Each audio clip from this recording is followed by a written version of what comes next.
this time we will have a moment of silence.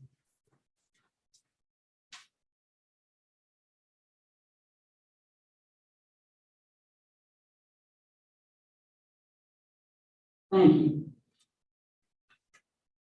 Could I have a motion to approval of the minutes?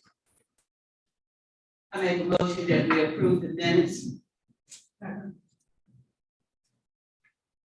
You can't,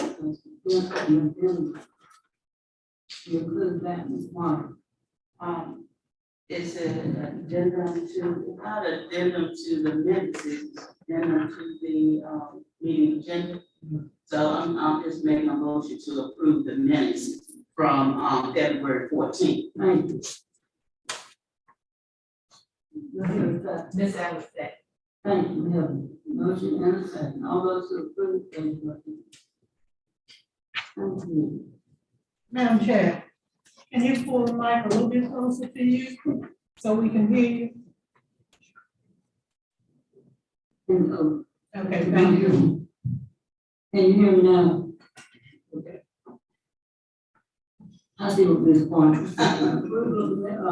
Meeting agenda. Okay, I make a motion that we approve the revised meeting agenda. Thank you. I have a second. Second by Mr. Wilson. All those in favor, raise your right hand. Thank you, motion passed. Dr. Penny, recognition and announcement. Yes, good evening and welcome to all who are here. Always glad to have you with us. We have several recognitions tonight. And so, Ms. Hartness, if you would join me around front, we'll begin.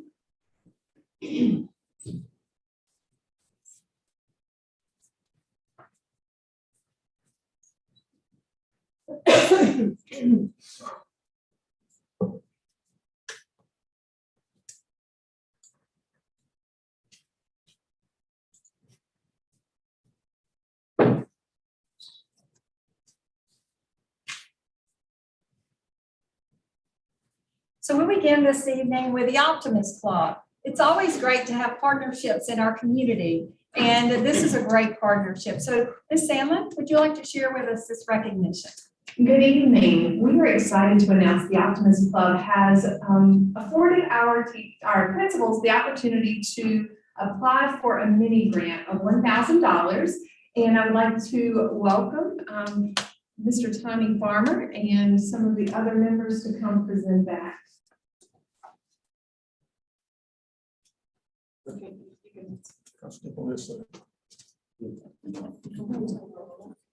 Maybe Dr. Bennett, Dr. Wood.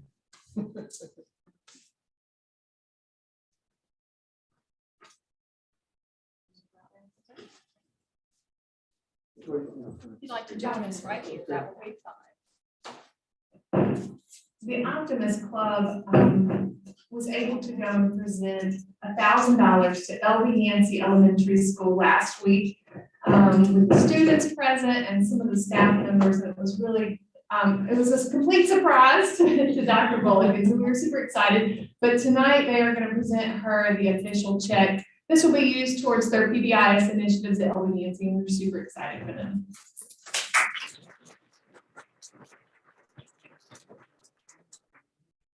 It's our pleasure to do this. We're excited about it. This is our first contact with the school since the pandemic has started. Because normally we work with the elementary schools, but Camden Reed and have a party for them. But we couldn't do that these past 2 years, so we're glad to do this.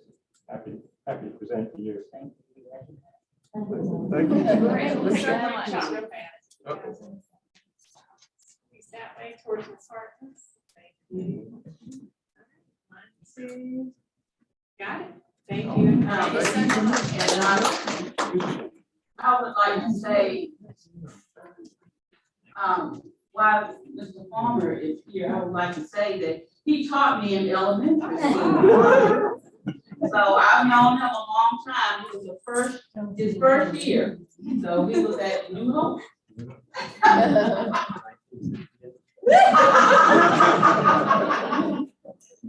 Thank you. We are so appreciative. Thank you again, very, very much. And Dr. Bullock was so thrilled. I can tell you, she was over the moon excited, as were the students. When she walked down the hallway with a giant check that day. So we're excited for the things that she'll do for the kids. The second one, another group of staff members here tonight who add so much value to our work. You know, we talk about the curriculum, we talk about the testing, we talk about a lot of things. But until our students are ready to learn, they're not ready to learn. And so our social workers are a major part of who we are as a district, making sure that our students are connected with partnerships, that the families feel comfortable, feel safe, and that the students have what they need. So I'll ask Ms. Burton. I just gave you your doctorate. How you don't like that? I like it. I like it. And share with us a proclamation for our social workers. Good evening, Madam Chair, Dr. Bennett, board members. The time is right for social work is the School Social Workers Association of America's theme for Social Work Week 2022. In their important role in school, social workers are able to focus on the whole child, collaborating with other professionals, linking students and families with needed services, and advocating for students. Social workers serve as vital members of the school's education team, playing a central role in creating partnerships between the homeschool community and to help ensure academic success. And so at this time, Vance County Schools and the Vance County Board of Education would like to publicly thank our social workers for the vital role they play in the lives of students in our school district. And so this evening, we have social workers here, and I would ask you all to join Dr. Bennett and Ms. Harkness up front.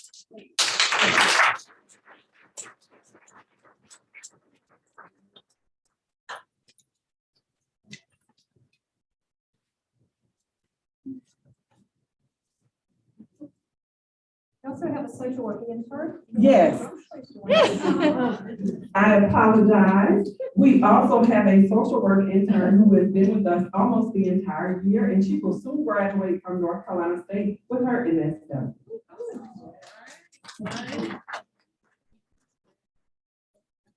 One, two. Awesome. Thank you. Thank you so much. An amazing group of folks who really do support our students, our families, and our staff. Another group who support our school, all of our schools, all of our facilities, because while we want our students ready to learn, we also need a nice, clean, safe environment in which they will learn. Those who maintain our facilities and make sure that students feel comfortable and have a very clean environment. Mr. Purdue, would you share with us, please? Yes, again, it's great to be able to recognize the efforts that our staff puts forth, because as you say, we can't do it without them. And on this award from Cephale, our partner with Custodial Supplies, it says Best of the Best School Partnership Award, but I do feel we got the best of the best staff that do this work every day. Having the opportunity to recognize it goes a long way. It's very appreciated on their behalf. So I do want to mention that we have been doing inspections. Of course, the pandemic hasn't allowed us to recognize people as we have in the past. So this will be the first of this school year that we recognize. But just as it was in the past, it's still very competitive. I will share that this time, 0.3 of a point separated first place amongst the elementary schools. So with us tonight, we have a couple of our staff members, Mr. Steed and Ms. Jones from Aycock Elementary School. Aycock was the winner for the elementary levels at a score of 98.8.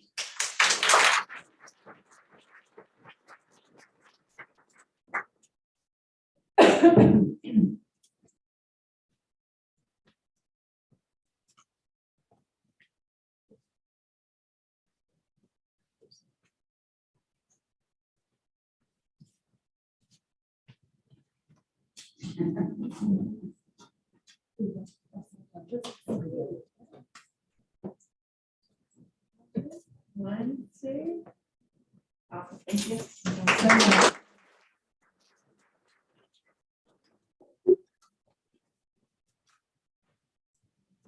So we award on the primary and secondary level. And the secondary winner for this time was Vance County High School. I don't think any of the staff members were able to make it. The principal Horner is here, and I'd like to ask him to come up.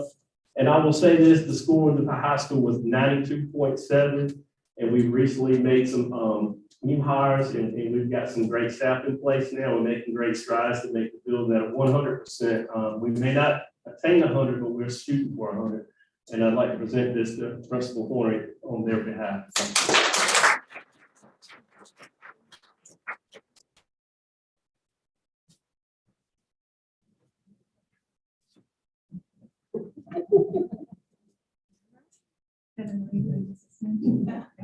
One, two.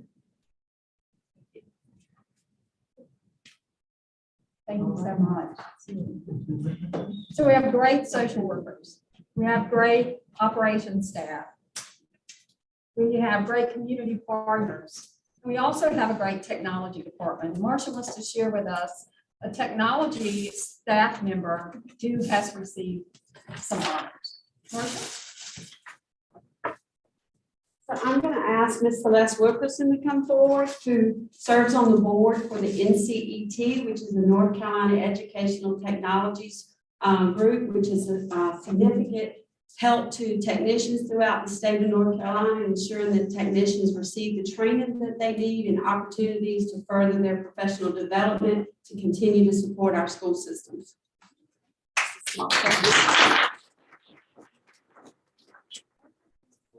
Board, please.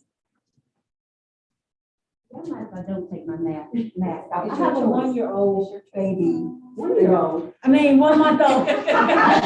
1-month-old grandbaby, and I'm not trying to take anything home to him. Yes.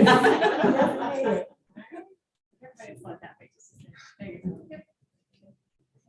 1, 2.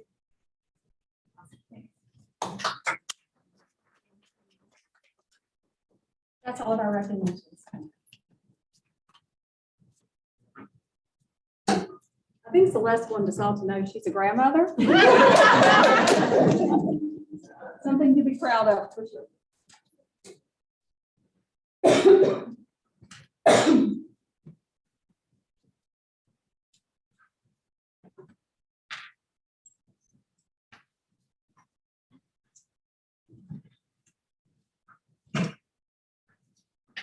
Okay, speaking, there are no comment from the public, so we will move right on to the superintendent's report. Thank you so much, Ms. Hartness and board. Just want to share with you a few very important pieces of information tonight. One of the requirements from our state is the development of a literacy plan. Dr. Powers, Amber Hines, Chelsea Jennings, and the folks from C&I have been working diligently on a core instructional literacy plan for all our students. It will be submitted to the state. The state wanted to know what's the environment like for literacy in our district. What are our plans for next year? Also, what types of instructional design models will we be using to keep engaged? And what types of resources will we be using? Very pleased with the development of the plan. The plan is very closely aligned with our multi-tiered system of support, NTSS. So just wanted to share with you the plan. I'll be glad to share with you a copy of it should you like. It's about 50 pages, but it's a very well thought out and designed plan. And I want to say thank you to Amber Hines specifically, who has done a lot of work on the literacy plan. Secondly, I would like to recognize Mr. Markoch, who is here with us this evening to talk to us about one of our favorite times of the year, Arts Alive. Andrew? And it should be your favorite, it should be the number one time if we all of you. If April 9th is not already on your calendar, put it there. Dr. Bennett, Madam Chair, members of the board, you should have goodies waiting there at your area this evening. And we're a little fortunate that all of those came in. Shirts, buttons, artist badges are all ready. They are all in and they are fabulous. Which again shows you the work of our students. I already know we've got labels being made for 50 students so far. 50 pieces of art so far, and that's only a handful of schools, so more is coming in. I've had a chance to hear all of our performers. April 9th is going to be a fantastic day. Master classes will start in the morning at the Center for Innovation, which is a little bit of a change, but that pulls all that activity away from McGregor that morning so we can set up the art gallery and give those students a chance to be in a space where they're uninterrupted. 6 master classes: theater, dance, beginning band, art, what am I forgetting here? Orchestra, and music and movement for K2, with incredible providers all over the state of North Carolina to come in and provide this to our students. If you want more details on all of that, it's on our Arts Alive website, which you can link right to from the VCS website. You'll see it right there on the homepage on the right side. They're going to bring some incredible things to our students, and our challenge to a lot of our schools will be to get your kids there on the Saturday morning. Have the kids come, have parents come, enjoy the opportunity to meet all these outstanding providers that morning. Come back that afternoon when the art gallery opens at 4. Tickets can be purchased at McGregor starting at 4. We'll then turn McGregor into a more immersive experience from 4:30 to 6 and treat it like a real art gallery. We're hoping to have music there. We are planning on having hors d'oeuvres being served during that time, which generally never happens at McGregor except for Vance County Schools and Arts Alive. They made that exception for us specifically, and then the event starting at 7 o'clock. The challenge for all of you is we got 1,000 people in the live stream event last year. Now we need to do it for real.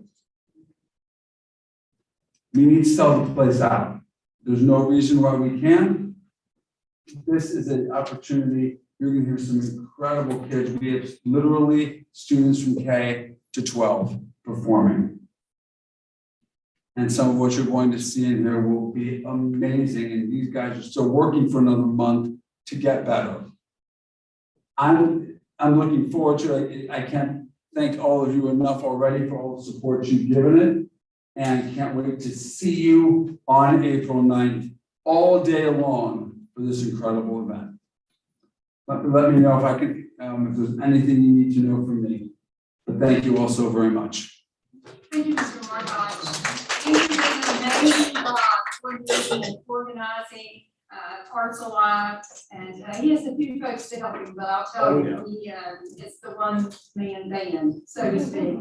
This year, as he mentioned, we will have the Heart of the Arts. The artists will be there wearing ribbons. You'll be able to see them near their work of art, and hors d'oeuvres from the culinary class will be served, so we're excited about that prior to the show. And we'll also be selecting a Superintendent's Choice Award for a piece of art that will remain here in this building, and that student will receive a nice trophy. And every year on a rotational basis, we'll continue to do that. So thanks again, Andrew, for your hard work. And yes, there's a lot that gets done on this end, but none of this gets done without our music, art, and theater teachers. Absolutely. They do so much that often isn't seen. What I've described them as most recently is we know Arts Alive, students are the why.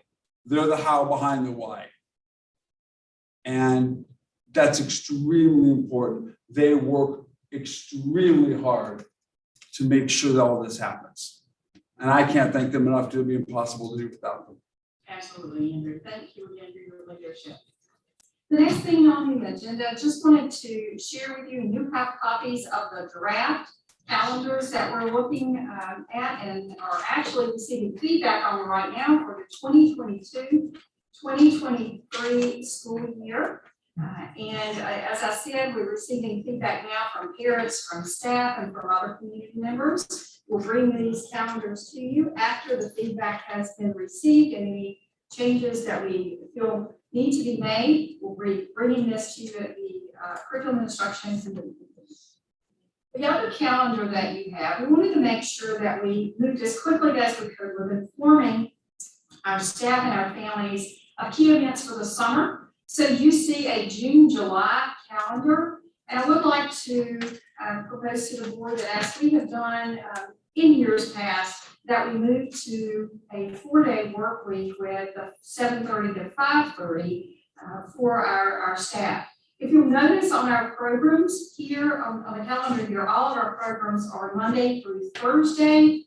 You will see cohort 23, which is the summer program for our seniors for next year. You will also see extended school year, Read to Achieve, our ESL camps, lots of different things that we'll be offering throughout the summer. But we felt that it was important to go ahead and begin to share with our families as well as our staff key events that we have for the summer. And again, this is just in draft form as we begin to look at those particular summer events. Yes, ma'am. Okay, about the calendars, I do have a question. I can wait until you have It's fine, it's totally up to you. I guess looking at the calendar, and I'm just seeing early release, a lot of those, and just not this basic teacher work days. So I question that. I don't know if you have specific reasons for doing the early release. I don't know if parents would prefer, or if they've been having a hard time when the kids are, you know, if they're there for the whole day. I know they get more instructional time if they're there, but you know, I don't know what would be easier for parents, making arrangements for the full day or going back and trying to get them for a half day. Absolutely. And Ms. White, I'll defer to Ms. Burton, who is working on our calendar this year. And I can tell you that some of the feedback has indicated a request from the staff for more full work days instead of early release. Right. Ms. Burton? I kind of feel that myself, but I don't have to be in the school doing the teaching, so I would defer to the teachers, but I just see a lot of those, and I just would, in my mind, probably would prefer to see more full work days. And I said, I don't know how that would affect parents. You know, they know in advance, you know, my child's gonna be here at home, you know, for a full day, versus having to go home and make arrangements for a half day. So Ms. White, I would like to say that the committee did try to put in more work days, but with the current beginning and end time of the school day, we weren't able to meet the constraints of the calendar law. And so we have heard from teachers that they would like more work days. And so we will take their feedback and come back together to determine what can be done to provide them with more work days. Because when we release, we haven't changed that a great deal. So, and I know in the past, we haven't had just a bunch of early release. You know, we've had teacher work days, so we haven't changed that. So I'm just baffled about that. Ms. Burton, I'm just making sure I understand, but I don't think it's necessarily multiple work days. She's just saying that take those early release days and make them into a work day. Yes, ma'am, I understood. Right. But the early release day gives us the hours toward the instructional time, towards the total instructional time that the law says we have to meet. So even if the students aren't there, they get credit for doing that. No, ma'am. But we have the option. Yes, ma'am. But we're just throwing it out and see what we can do with that, because when we start school and when we release, that really hasn't changed. And I know what we've done in the past with teacher work days. And so maybe we can do a little bit more with this, and saying that we can get this teacher work days and not all these early release, because we have to think about parents too. I think with me, if I had to do it, I said, well, my child is gonna be, you know, they have a birthday. I can plan right then and there. I don't have to go home and be there and meet the bus for half a day. That's a lot, you know, some people that have the flexibility with their job to go home and make arrangements for that child. But they have more flexibility if they know they're gonna be out for a full day. Yes, ma'am, we will definitely take that into consideration. All right, thank you. Yes, ma'am. Absolutely. And the next thing, just a brief update on masking and COVID. The board voted and we continue with optional masking. The high in February for a single day was 37. Today we're running around 4, so we're very, very thankful that our COVID numbers have continued to decrease. I would like to ask of the board that, as I mentioned to you in the email on Friday, that we move to opening our doors again to parents and volunteers.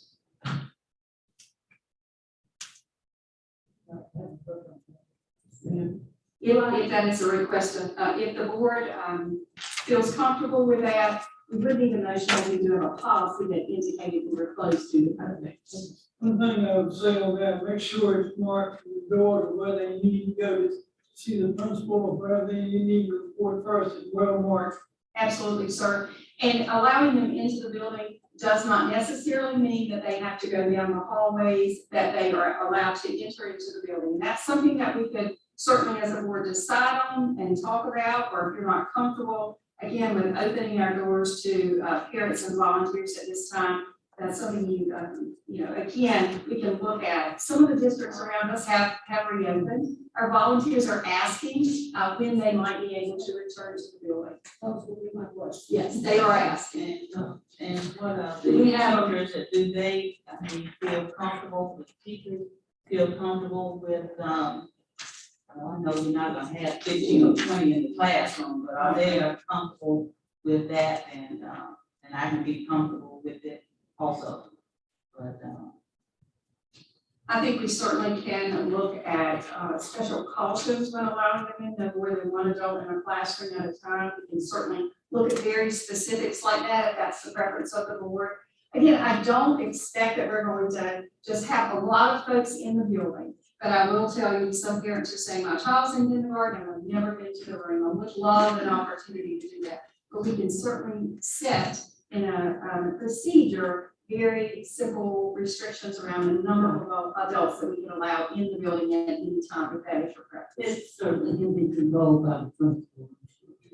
I guess so, and I guess, okay, so we have no masking policy, are we gonna have those for, because the kids are, when they go in there every day, but I know they go home, but still, they're in the bubble with that teacher and, you know, with their classmates. So having other people from the outside coming in. At this time, do we have a motion that we allow parents and volunteers to come into the school? Make a motion, we allow parents and There is a second. come to the school and report to a central location. Is there a second? Motion dies for lack of a second. We will consider this at a later date as we move forward in the school year. Thank you for that. And as I think that is pretty much my part, we'll move to Mr. Super. John? Yes, good evening. Before you, you have the fiscal oversight monthly report. This past month, we had retro pay for July 1st through December 31st was paid out to qualifying employees on March 1st. The finance staff is starting on year-end processes, and you have bound copies of the 2021 annual comprehensive financial report at your desk. Thank you. And at this time, we will have our committee report. Personnel. Personnel. Yes, ma'am.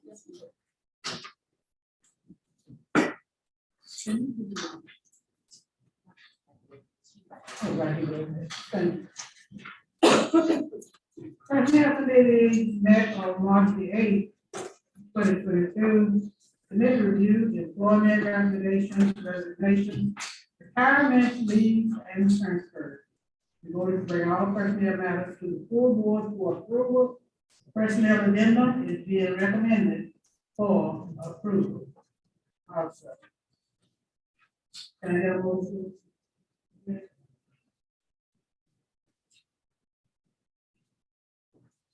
Motion for the personnel, committee report. You making a motion to adopt our personnel presentation, Yes, along with the addendum. and the agenda. I make a motion that we adopt the personnel report that was in our binders, along with the addendum that was provided to us tonight. Thank you. And I second that. Thank you. There's a motion on the floor to adopt the approved personnel that was in our book and also the agenda. All in favor, please raise your right hand. Thank you. Finance Committee. Next personnel meeting is April 5th at 8:30.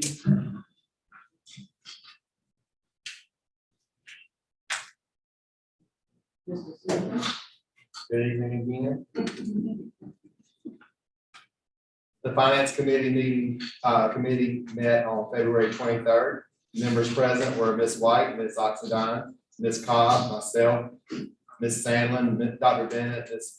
Abbott, Ms. Burton, and Dr. Powers, and Ms. White called the meeting to order at 12:02. Quest Diagnostics Clinical Laboratories conducts pre-employment drug testing, and that will be at a lower cost, and the results would be digital back to Vance County Schools. Lamar of Raleigh has a billboard that we will lease for 1 year located on North Garnet Street, and new posters will be installed every 6 weeks. 12 of our school nutrition employees completed ServSafe courses and received a certificate, and a stipend is being recommended for that. The state allocated recurring funds to provide salary supplements to teachers. A revised rental fee schedule for the Center for Innovation has been revised for a facilitator fee in the cost of $50. And that's been added to the already approved rental fee schedule. We also had an addendum that we're bringing to the board tonight for E.O. Young Elementary School HVAC installation bid.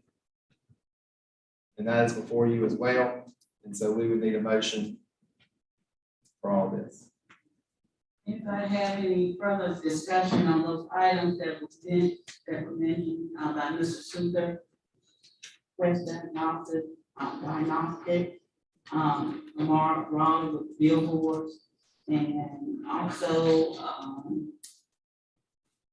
the SACER food certification, and then the supplements, and also the Center for Innovation, the facility use agreement. So those items. Anybody have any further discussion on what Mr. Suter has mentioned?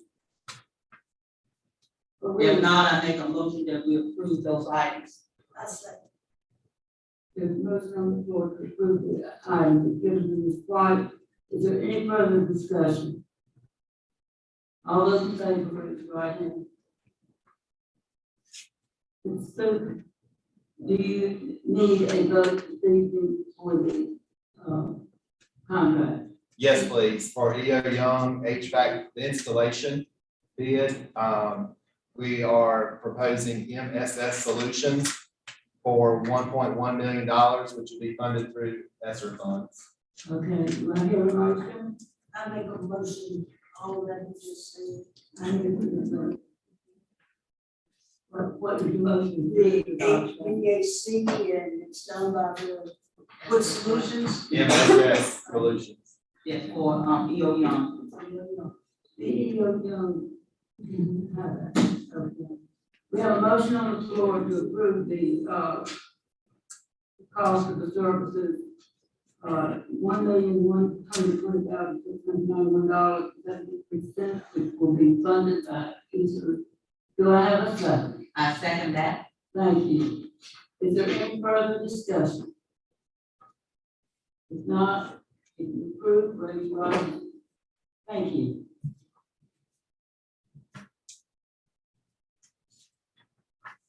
Anything further? That is all, thank That's you. all. Thank you. Building and grounds met on Thursday, February 24th. Mr. Good informed the committee that FKC has completed the video and has provided training for the equipment up there and also the whisper room. We'll find out what they are. Have been ordered for the audio recording studio, which is located on the floor beneath the video studio. The park LED light replacement should be released next month. The board committee that HBMC did for year younger, just taking care of that. The outdoor learning environment. The board committee that the schools members are being reviewed to ensure all requests for sustainable materials that would last during weather conditions. Each school is making plans to upgrade their outdoor spaces, especially maybe the areas inside, patio areas inside some of our elementary schools, so that children can get outside and use those areas. That's what it was built for. And so they're working on that now. Okay, Mr. Good informed the committee that Dallas Brickhouse Jr., an engineer that has worked with us before, is developing evaluations for the district roof replacement. We have several schools that need working on.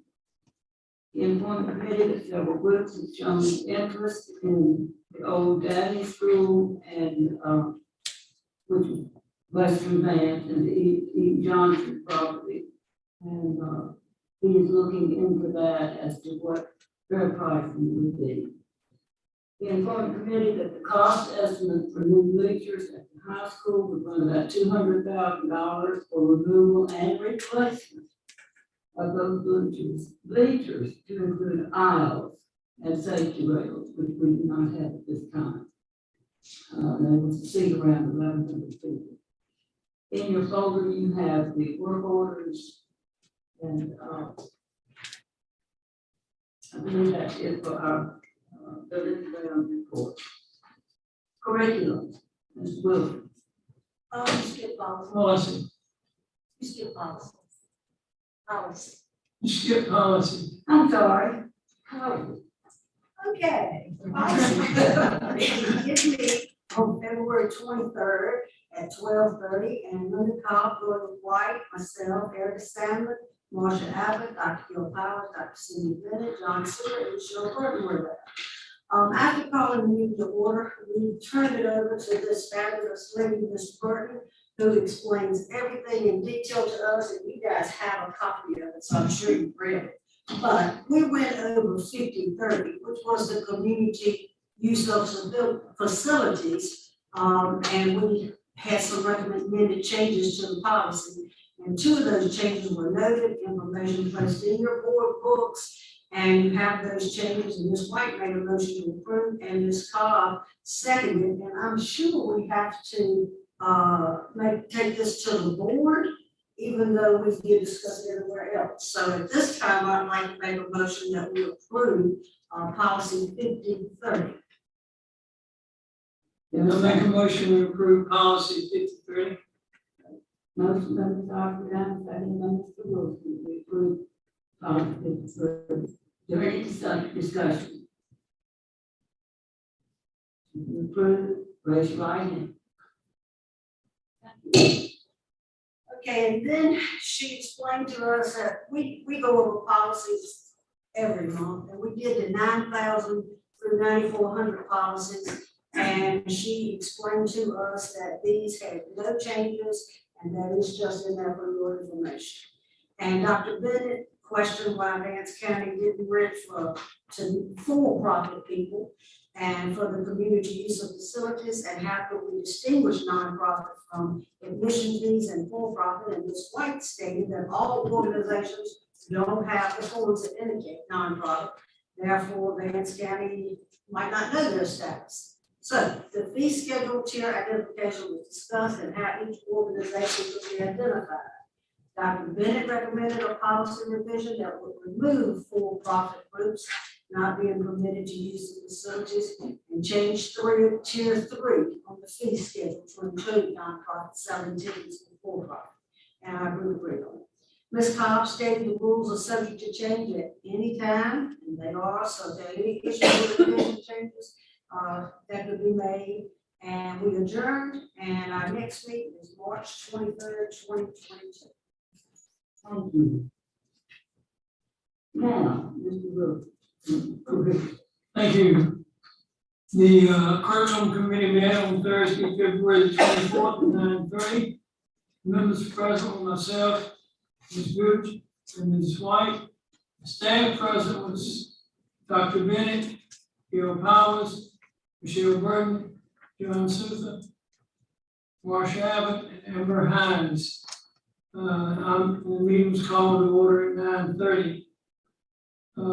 Ms. Abbott stated that there were still a number of Khajiits that have not been returned, 158 to be specific. 4 students who graduated, 31 students have transferred, and then the other number of students up to 158 and not returned them either. They're still sending out letters. We're getting them in, but it's slow, and they will continue to monitor that. Ms. Burton shared with the community that attendance from December 6th to February the 1st was 82.5, which is pretty low. It's up some now, maybe to 82.4. She said our goal was to increase attendance for the district, and I think you can see that we need to. The student service team will begin a campaign to work on that attendance and try to get that attendance up. Also, the committee shared some summer graduation dates for us at Vance County High School. Graduate May 25th in 2020, and Advanced Academy graduates the same day. I would imagine one will be during daylight hours and one will be evening hours, so to not have a conflict. Okay, Amber Hines shared with the committee an update on science reading and letters training. We're on track for completion of the training for K-5 teacher year 1 work by the end of the school year. We have 679 teachers participating in that training. Dr. Powers shared that our growth for 2018-19, she stated 2 schools met growth, 7 schools exceeded growth, and 6 schools did not make growth.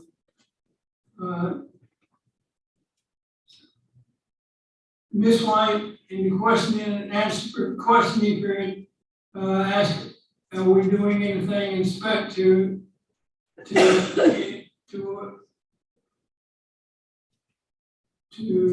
increase specialty classes for student interest? And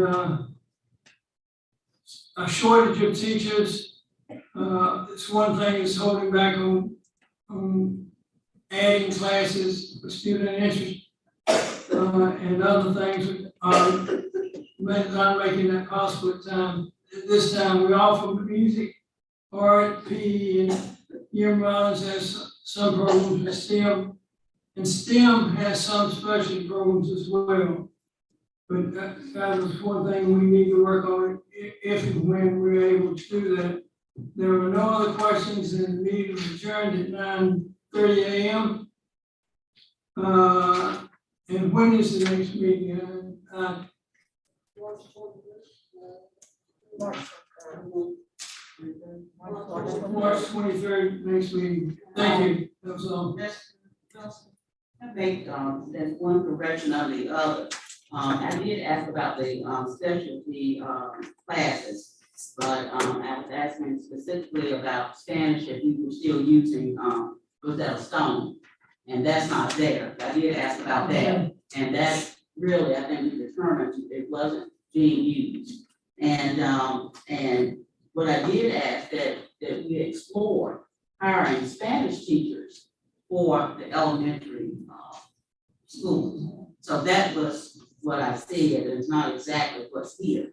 But I was just asking about, Spanish and the use of Rosetta Stone, and I don't think we get a lot of use out of Rosetta Stone in our elementary schools, and I just wanted to explore, having, actual Spanish teachers, going into the elementary schools, and I think, we think hard enough that we can work that out, because I think we're just doing our kids a disservice, not offering that, to them.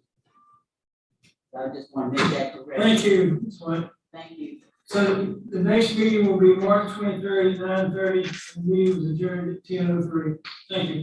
Thank you. Community and business relations, is good. The Community Business Relations Committee met March the 8th at 9 a.m. And Mrs. Sandlin is going to share information that she shared with us at that meeting. Sure, thank you. We did briefly talk, our Innovative Schools Marketing Campaign did continue until March 9th. The Education is Your Superpower enrollment campaign has kicked off. That's our pre-K and kindergarten enrollment. We discussed Arts Alive, April 9th, and of course, that's master classes, Heart of the Art, as well as the Talent Showcase. The County School Foundation approved $10,000 for LEAP grants. NACO did match that and then did a community challenge as well. So it was $10,000 from the community, from the foundation, $10,000 from NACO with another match of another $10,000, and we can raise another $10,000.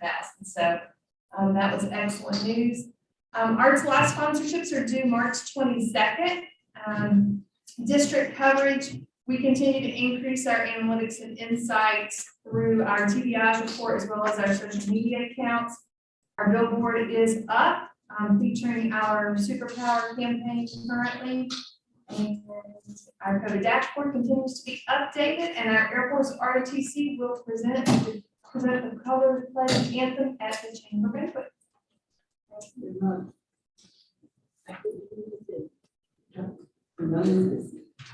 Okay, we have an overnight field trip. Travel to Seymour Johnson Air Force Base in Goldsboro and South Carolina. Fan County High School has in-house funds for that. There are 2 male chaperones, 10 male students and 10 female students. I have a comment on that. I would like to see if possible the female would also travel with those students if we have female students going. Do I hear a motion? We're gonna make the motion with the, say that we have to have a female chaperone, or you want it as it, That's up to you. I can't make it without a female chaperone, so I might make the motion. Okay, I'll make the motion then that we'll approve this if they find a female chaperone. I second that. Okay, any further discussion? My thought on that was just, it's 10 girls, we go with this, right, okay, the motion on the floor that, it will be approved if the female, that goes with, that's on March 24th, the former, even let us know, or it's London. Okay, all those who approve, raise your hand. Thank you. The out counties, you kind of transfer, you'll have a motion on this transfer. I make a motion that we approve the transfers and releases. Thank you. There's a second. He seconded. Okay, All who approve, raise your right hand. Thank you. I believe that we get this evening, I move that we go into closed session pursuant to decisions of North Carolina General Statute 143, section 11, for purposes of discussing legal, personnel, and property issues. Doing subsection A of that statute. I second.